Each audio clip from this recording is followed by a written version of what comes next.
नमस्कार दोस्तों, स्वागत है आपका हमारे YouTube चैनल पे। और आज हम बात करने वाले हैं कनाडा के जो प्राइम मिनिस्टर हैं मिस्टर मार्क कार्नी, उनके भारत के दौरे के बारे में। बट उससे पहले एक बहुत ही बड़ी, मतलब समझ लो कि भारत के लिए एक जीत हुई है। क्या हुआ है पूरा डिटेल में बताऊंगा। पहले टाइटल ही समझ लो, कनाडा ने लिया है एक बहुत बड़ा यू टर्न। सारे के सारे आरोप वापस ले लिए गए हैं। कौन सा आरोप भाई?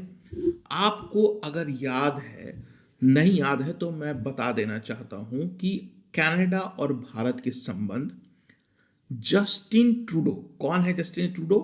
कनाडा के फॉर्मर प्राइम मिनिस्टर हैं। उन्होंने 2022 में जब भारत G20 का सम्मेलन कर रहा था, ठीक उसके अगले दिन ही कनाडा में जाकर के, कनाडा की संसद में बैठ करके उन्होंने आरोप लगाया था कि एक जो आतंकवादी है, जिसको हम आतंकवादी मानते हैं, निज्जर, उसकी हत्या भारत के गवर्नमेंट एजेंट्स ने कराई है।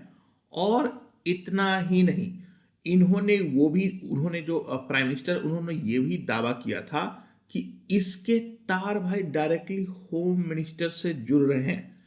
It was nothing but a political game blame जो कि ट्रूडो कर रहे थे, क्योंकि उसकी सरकार, मतलब बहुत बुरे हालत तो उसे गुजर रही थी। और जो निज्जर के सपोर्टर है, एक पार्टी है जो कि एक सिख, रैडिकल सिख के द्वारा मतलब कंट्रोल की जा रही थी, उसका समर्थन लेके जस्टिन ट्रूडो की सरकार चल रही थी। तो उसको अपीज करने के लिए उन्होंने ये सब किया था।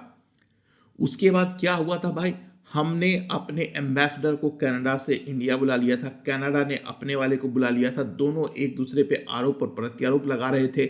और भाई आउटराइट हमने रिजेक्ट किया कि हमारा इसमें कोई हाथ नहीं है। लेकिन भाई इस मुद्दे को कनाडा की संसद में उठाकर डायरेक्टली भारत के सरकार को टारगेट करने का प्रयास किया गया था। लेकिन अब मार्क कार्नी कार्नी लगभग 4 दिनों की यात्रा में भारत आ रहे हैं। और उन्होंने आने से पहले एक संकेत दे दिया है कि उनको अब इस पर्टिकुलर मुद्दे से कोई प्रॉब्लम नहीं है। तो भाई आप समझ लो, द पावर ऑफ इकोनॉमी। जैसे जैसे आपके देश की इकोनॉमी ऊपर जाती है ना, तो आपको कोई भी टक्कर देने नहीं आएगा। अभी क्या हुआ बेचारे मार्क कार्नी के साथ? डोनाल्ड ट्रंप ने इनकी बैंड बजा रखी है। भाई ये चाइना गए थे चाइना से दोस्ती करने, तो डोनाल्ड ट्रंप ने बोला कि भाई अगर तू चाइना से दोस्ती करेगा तो तेरे ऊपर 100% का टैरिफ लगा दूंगा। तो ये आदमी परेशान है। तो अभी ये एशिया के दौरे पर आ रहा है, तो पहले ये भारत आएगा, फिर जापान भी जा रहे हैं। तो भाई इनको चाहिए एक विन। कनाडा के जो प्राइम मिनिस्टर है करंट वाले, mark Carney, he is the smartest person. आप समझ सकते हो, ये गवर्नर रह चुके हैं बैंक के, तो इनको इकोनॉमी के बारे में बहुत अच्छे तरीके से पता है। और इंडिया एंड कनाडा 600,000 करोड़ की एक महा डील और डिफेंस रीसेट करने के लिए भारत आ रहे हैं। तो दोस्तों, यहां तक अगर आप पहुंच गए हो दोस्तों, तो एक छोटा सा रिक्वेस्ट है मेरा, मेरे चैनल को सब्सक्राइब कर दो। हम एक छोटे चैनल है, अभी अभी मैंने शुरुआत करी है। तो आपका एक छोटा सा रिक्वेस्ट है, बस एक सब्सक्राइब बटन पे दबा दो और वीडियो को लाइक करना ना भूलो। आइए हम इसको डिटेल में बात करते हैं। कनाडा स्पेक्टाकुलर यू टर्न भाई। Ottawa confirms India no longer link to violent activity in 2023 diplomatic freeze over Nijjar allegation. Ottawa, जो कि ओटावा क्या है? ओटावा कनाडा की राजधानी है। बहुत सारे लोग ये समझते हैं कि कनाडा की राजधानी क्या है, टोरंटो, बट ऐसा कुछ भी नहीं है। ओटावा वहां की राजधानी है। तो जैसे मैंने आपको बताया था कि 2023 में जो डिप्लोमेटिक फ्रीज हुआ था ओवर निज्जर एलिगेशन, उसको भाई उसने बोला कि कोई भी भारत सरकार के साथ इसके तार नहीं जुड़ रहे हैं। साफ साफ संकेत दिया जा रहा है। We are confident that activity is not continuing says senior official. Strategic necessity and economic fatigue forced Canada's pivot. Huge diplomatic win and vindication for New Delhi. देखो, जब पैसे की बात आती है तो भाई हमारे जो अजीत डोभाल है वो कुछ समय पहले कनाडा गए थे और उन्होंने साफ साफ क्लियर कर दिया गया था कि हमारे साथ इकोनॉमिक टाई अप करना है तो आपको अपने देश के अंदर जो रैडिकल सिख लोग हैं जो खालिस्तान की मांग करते हैं उनको सबक सिखाना पड़ेगा। अब आ जाते हैं भाई अगले स्लाइड पर। From allegation to isolation in 2024 Canada हुआ क्या था वो पहले समझ लीजिए। Canada expelled 6 Indian diplomats and India reciprocate leading to a near total diplomatic breakdown. मतलब यहां तक ये हुआ था कि कनाडा ने 6 लोगों को जो अमेरिका कनाडा में थे एम्बेसी में उसको एक्सपेल कर दिया था और भारत ने भी वही काम किया था। Relations hits rock bottom under Justin Trudeau after accusing Indian agents of involvement in Hardeep Singh Nijjar। ठीक है, India dismissed accusation absurd and politically motivated, demanding credible evidence। Bharat ने बोला कि कोई क्रेडिबल एविडेंस है आपके पास तो वो हमें आप दो, हम उस पर कार्रवाई करेंगे। बट उनके पास कोई एविडेंस था ही नहीं और ये एक सिर्फ और सिर्फ वोट बैंक की राजनीति थी कनाडा में। Political reliance on specific voter blocks in Canada allegedly skewed foreign policy toward confrontational stances. देखो, ये उस समय की बात है जब अमेरिका भारत पर बुरी तरीके से दबाव डाल रहा था कि आप रसिया से तेल खरीदना नहीं स्टार्ट करो और उस पर प्रेशर डाल करके। तो ये अमेरिका और कनाडा दोनों की चाल थी। इसी समय जो एक अमेरिका में टेररिस्ट है, ठीक है, पन्नू, उसकी हत्या का आरोप भी भारत के सरकार पर लगाया गया था और कोई निखिल गुप्ता नाम से आदमी है उसको अमेरिका ने अरेस्ट भी किया था। तो भाई ये दोनों साथ साथ में चल रहे थे।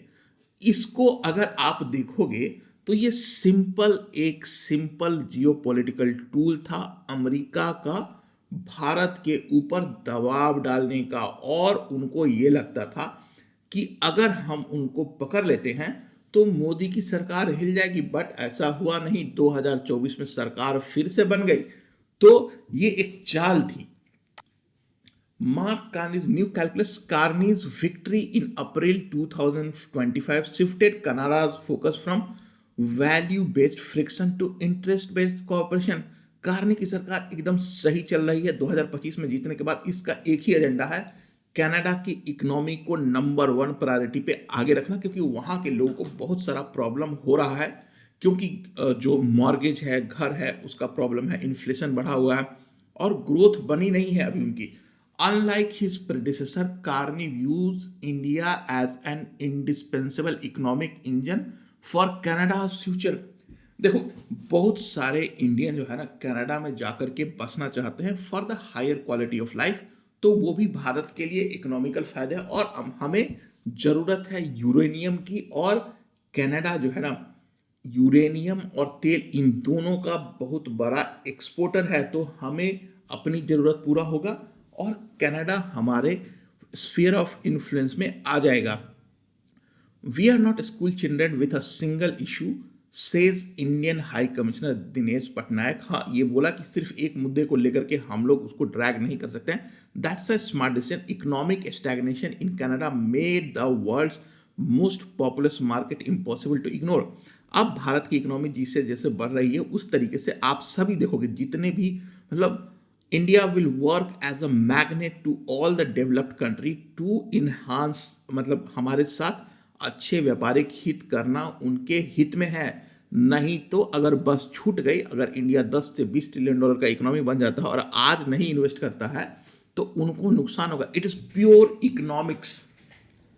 India gains a more stable commercially minded partner in Ottawa, moving past ideological lectures. ठीक है, तो मार्क कार्नी का बस एक ही एजेंडा था, पहले चाइना के साथ दोस्ती करने का, लेकिन वो अभी सक्सेसफुल नहीं होगा, क्योंकि जब तक डोनाल्ड ट्रंप की सरकार है तो भारत ही एक, मतलब कनाडा के अल्टरनेट में, चाइना के अल्टरनेट में भारत ही की एक सबसे बड़ा अल्टरनेट दिख रहा है। The Economic Master Plan, bilateral trade reached $30.8 billion in 2024. Both nations now target $70 billion by 2030. अभी $30 बिलियन का बायलेटरल ट्रेड है, अब उसको हम बढ़ा करके $70 बिलियन का करना चाहते हैं 2030 तक। ये एक बहुत बड़ा छलांग होगा। Negotiation for comprehensive economics agreement, जिसको हम अगर बोले तो फ्री ट्रेड एग्रीमेंट है, उस पर भी बात चल रही। Trade can be double if barriers remove, says expert export development Canada. तो भाई अगर एफटीए अगर इस बार जो कार्नी साहब आते हैं उस समय हो जाता है तो भारत के लिए बल्ले बल्ले है भाई। Canada needs to diversify trade beyond the US. India needs stable investment in infrastructure. तो हो सकता है अपने इंफ्रास्ट्रक्चर में कनाडा भी सहायता कर सकता है। Smoother investment flow and duty free access for Indian textile, pharma and IT services. Bharat अपने देश का जो टेक्सटाइल है और इंडियन फार्मा और आईटी सर्विसेज को कनाडा में आसानी से एक्सपोर्ट कर सकता है। Agriculture lobbies in both countries को slow down the final signing of the pact. तो एग्रीकल्चर दोनों जगह इंपॉर्टेंट है और इसके कारण एफटीए को नुकसान हो सकता है, बट अगर एग्रीकल्चर को बाहर रख करके भी कोई डील हो जाती है तो मैं चौंकूंगा नहीं। Energy and critical mineral. Canada is a top exporter of uranium. India's nuclear sector expansion depends on a stable long-term supply. तो हमें एक पार्टनर चाहिए जो हमें यूरेनियम दे सकता है। ऑस्ट्रेलिया भी देता है, कनाडा भी देता है, तो दोनों जगह से हम ले सकते हैं। रसिया पर इतने सारे प्रतिबंध लगे हुए हैं तो वहां से लेना थोड़ा खतरे से खाली नहीं है, क्योंकि हम लोग न्यूक्लियर पावर प्लांट जो है उसको आने वाले समय में उससे बिजली बना करके जो डाटा सेंटर्स है एआई का, उसको पावर करना चाहते हैं। तो we need a reliable partner, और सिर्फ एक पार्टनर ना हो, दो तीन हो तो अच्छी बात है। A major goal of the visit is to conclude a multi-decade uranium supply agreement. ये यूरेनियम के बारे में बात हो गई। Canada is a stable partner for essential minerals, says EDC VP Tushar Handekar. Reducing dependence on China for critical minerals is a share strategic goal. अब क्या है कि जो रेयर अर्थ मटेरियल है उसके लिए चाइना पर से निर्भरता कम हो, ये दोनों देशों के हित में है, तो ये दोनों देश उसमें भी काम कर सकते हैं। Guaranteed fuel for India's nuclear reactor and raw material for Make in India EV battery. तो हमें जो मटेरियल है लिथियम, जो इलेक्ट्रिकल व्हीकल और बैटरी में लगता है, उसका भी जरूरत है, लेकिन सबसे इंपॉर्टेंट है भाई यूरेनियम की supply. Logistical challenges in shipping bulk minerals from Canada to India, ports remain high. तो अभी क्या है कि कनाडा और भारत की दूरी बहुत ज्यादा है, तो उसमें बस यही एक बॉटलनेक हो सकता है। अब है कि मैंने बताया था कि डोवाल साहब गए थे Canada.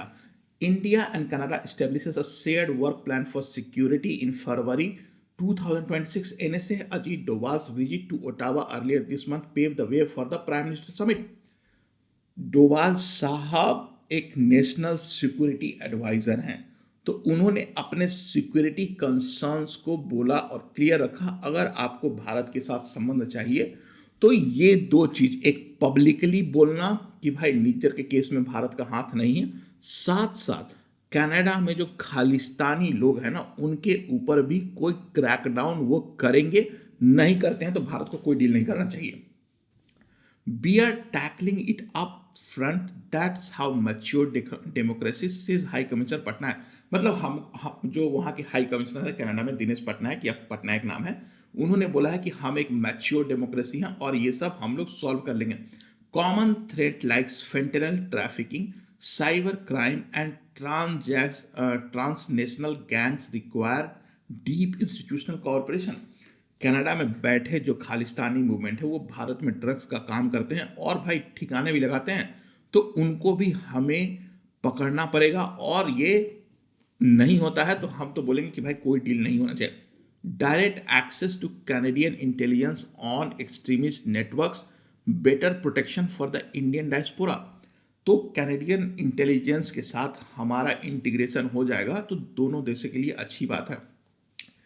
Intelligence sharing requires a level of trust that took years to rebuild and can break in a second. तो इसमें तो थोड़ा समय लगेगा। तो दोनों देश एक दूसरे को क्या इन्फॉर्मेशन देते हैं इस मुद्दे पर कोई ना कोई तो डील जरूर होगी, क्योंकि एनएसए डोवाल साहब अगर कनाडा जा रहे हैं तो इस मुद्दे पर इंटरनली कोई डील तो हुई होगी। Internal resistance, the world Sikh organization has rejected Canada security clearance for India. ये तो करेंगे ही, मतलब वर्ल्ड सिख ऑर्गेनाइजेशन को मैं इसको नहीं बोलूँगा, ये लोग खालिस्तानी हैं, तो I don't care. A significant portion of the diaspora remains skeptical of the thought and demand justice for 2023। अगर 100% लोग हैं वहां पर इंडियन डायस्पोरा के, तो ये मुट्ठी भर लोग हैं जिनका कोई पॉलिटिकल पावर नहीं है, may be economically well off हैं, बट उनका काम है विरोध करना। Let them do their job. Foreign minister Anita Anand says transactional repression remains at the forefront of our mind. अब ये अनीता आनंद कौन है? अनीता आनंद कनाडा की फॉरेन मिनिस्ट्री है, मतलब भारतीय मूल की है ये। और transnational repression remains at the high front. Translation मतलब भारत और कनाडा में बैठे जो भी लोग हैं ना गलत सलत काम करते हैं उसको आगे रखना पड़ेगा। Domestic politics in Canada often conflict with its global strategic interest. अब क्या है कि कनाडा में ये जो डोमेस्टिक पॉलिटिक्स है ना, इसको लेकर के बहुत बवाल होता है। एक बार आपको नहीं याद है तो मैं बता देना चाहता हूं कि मोहम्मद बिन सलमान के खिलाफ भी जस्टिन ट्रूडो ने बोला था, और उसके बाद एमबीएस ने कनाडा की बैंड बजा दी थी, अमेरिका को बीच बचाव करना पड़ा था। तो भाई do not punch above your waist, मतलब अपनी औकात से ज़्यादा नहीं उड़ना चाहिए। India continues to demand that Canada treats rogue elements with the same severity and transnational crime। तो कनाडा के बस यही बोला जा रहा है कि अगर ट्रांसनेशनल मतलब कनाडा में बैठ करके भारत में कोई गलत हरकत की जाती है और हम आपको एविडेंस देते हैं, तो you will have to act upon it and vice versa. Any future incident on Canadian soil could immediately collapse the Carney Modi reset। अब ये तो देखना पड़ेगा भाई कि कार्नी का ये क्या होने वाला है। हमको जो करना है वो तो हम करेंगे ही। कंटेनिंग द ड्रैगन, अब क्या है कि इस दौरे से साफ साफ संकेत दिया जा रहा है कि चाइना को कंटेन। Canada's new Indo Pacific strategy allocates billion to diversify away from the Chinese economy. मतलब चाइना से ये दूर होना चाह रहे हैं, नहीं तो डोनाल्ड ट्रंप साहब इस पर 100% का टैरिफ लगा देंगे। Canada realizes it cannot secure its interest in Asia without a deep partnership with India। अभी क्या है कि चाइनीज इन्फ्लुएंस इन कनाडा ना, मतलब वो बहुत ज़्यादा है। चाइनीज नेशनल भी है वहाँ पर, मतलब पार्टीज को फंड कर रहा है। Literally Canadian government is owned by China, तो उससे ये अलग होना चाहते हैं। Variable geometry alliance allow Canada to work with India even when they disagree on values. कुछ चीज़ों को हम लोग डिसएग्रीमेंट कर सकते हैं, लेकिन भारत कनाडा के लिए बहुत बड़ी बात होगी। सूत्र 4 दिन के लिए आ रहे हैं कनाडा के prime minister. China's aggressive posturing force middle powers like Canada to seek big power allies like India. तो भाई कनाडा का जो चाइना का जो एग्रेसिव पोस्चर है उसको काउंटर करने के लिए भारत का साथ चाहिए कनाडा को, और वही हो रहा है। India solidifies its position as the net security provider and the economic alternative to China। तो चाइना का अल्टरनेट हम लोग बन रहे हैं धीरे धीरे। तो इकोनॉमिक प्रोवाइडर कैसे बन सकते हैं? हम लोग चाइना में बनने वाले जो सामान है उसका मैन्युफैक्चरिंग करके कनाडा में एक्सपोर्ट कर सकते हैं। तो दोनों देशों के लिए विन विन सिचुएशन है। If Canada China ties improve, Ottawa's commitment to India might fluctuate again। तो कनाडा और चाइना के जो संबंध है उस पर भी इसकी नजर बनी रहेगी, लेकिन अभी मुझे नहीं लगता कि भाई कनाडा को चाइना के साथ जाना चाहिए। The battle for bits and atoms, India and Canada are launching a joint quantum computing and AI innovation corridor. That's a very good decision. AI के बारे में आपको सभी को पता होगा, लेकिन क्वांटम कंप्यूटिंग है ना, वो उससे भी एक कदम आगे का है। जो कैलकुलेशन आप समझ लो नॉर्मल कंप्यूटर हजारों लाखों साल में कर सकता है, ये जो क्वांटम कंप्यूटर है ना वो 1 घंटे में कर सकता है। तो सोचो the power of quantum is like immense. तो उसमें हमें आगे बढ़ना है। Mark Carney's itinerary includes meeting with tech CEOs in Mumbai to attract Indian talent. तो ये मुंबई में आएंगे पहले और वहां पर टेक सीईओ से बात करेंगे ताकि कनाडा में इन्वेस्टमेंट हो और vice versa. India is a powerhouse in global commerce and technology, reads the PMO Canada statement. Canada क्या कर सकता है? H1B वीजा वाले लोगों को जो वीजा नहीं मिल रहा है उसको कनाडा में दे सकता है, क्योंकि कनाडा और अमेरिका आजू बाजू में ही है। तो इस पर कोई डील होती है कि नहीं, उस पर मेरी नजर बनी रहेगी। Canada's AI research combined with India's massive scale is a winning combination for the next decade. तो AI में दोनों देश क्या करते हैं वो देखने वाली बात होगी। Faster visa processing for Indian tech talent and joint R&D in defence tech. Canada को अगर थोड़ा बहुत भी आगे बढ़ना है तो प्लम्बर और जो इलेक्ट्रीशियन है उससे भरकर टेक लोगों को फास्टर वीजा देने की जरूरत है। तो ये कनाडा के लिए भी हित कर रहेगा और हमारे जैसे लोगों को जो भारत में रहते हैं उनको भी फायदा होगा। डाटा प्राइवेसी, इसके बारे में बात ही नहीं करूंगा, प्राइवेसी नाम से कोई चीज होता नहीं इस दुनिया में। Business first politics second. तो भाई अब क्लियर है मार्क कार्नी का कि भैया हम तो बिजनेसमैन हैं और बिजनेस ही करेंगे।